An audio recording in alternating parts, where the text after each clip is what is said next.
Hello there, and welcome back to the channel. I'm the Shimmer, and today... What? Oh, no. Okay, I just hope that looked as cool as it felt. Did you just see that? I could hear that thing, I could see it, and therefore I could react to it. And I only peed myself a little bit.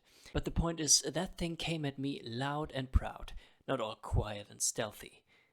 But do you know what does like to creep up on you and hit you when you least expect or need it?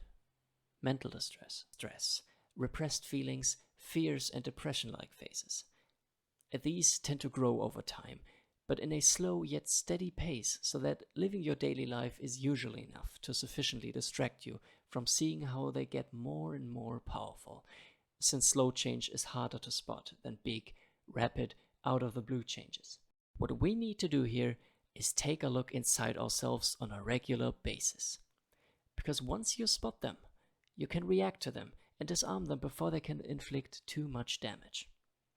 A great way to get started on that is to first define the process for yourself. You're attempting to evaluate your daily actions and reactions in order to spot inconsistencies, mistakes, as well as things you did well. Good. Now we know what's the plan. Step 2 is somewhat optional, but also a great tool for beginners. Take a few minutes every evening. Relive the day in your mind and write down what you feel you could have done differently, things that went well and things that didn't. Once you're done, read it again and again. Great, now you've done your first real evaluation of your day and your behavior. I called step 2 optional because this doesn't have to be done written down. It does, however, help visualize the whole process. In time, it's gonna feel normal to check yourself for sneaky little mental health critters on a regular basis, and you'll devise strategies how to get rid of them, or at least be free from their influence. Now, to summarize all that, here's an example what this could actually look like. Introducing Poorly Drawn Susan. Well, that's a really common name. Let's call her Poorly Drawn Phoebe. Phoebe works as an electrical engineer in a nuclear power plant. Socially, she's not too comfortable in large crowds or too keen on loud parties. Machines always made more sense to her than people. Recently, she left her boyfriend of 2 years, has taken up jogging 7 kilometers every day, upped her work hours, and even volunteers at a dog shelter 2 days per week. She reflects on these changes in her diary.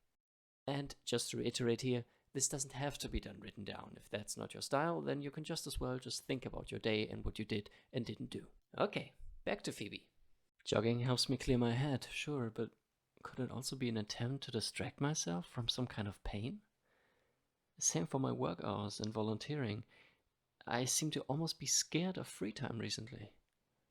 What am I avoiding to face?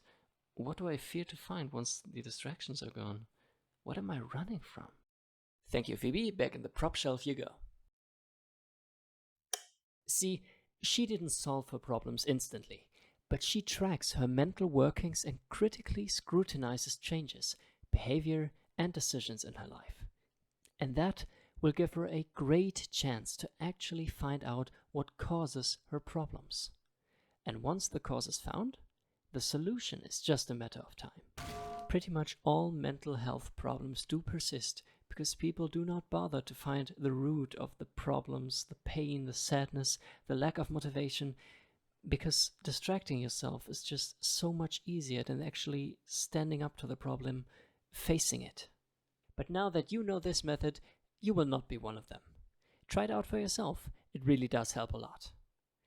It is my honest opinion that pretty much all your problems are solvable.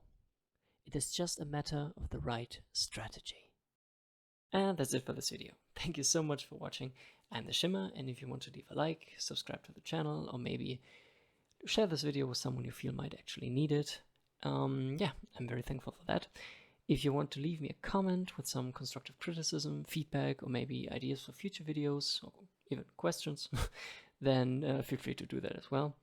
If you want to support me further, you can use the Patreon and Ko-fi links in my video description.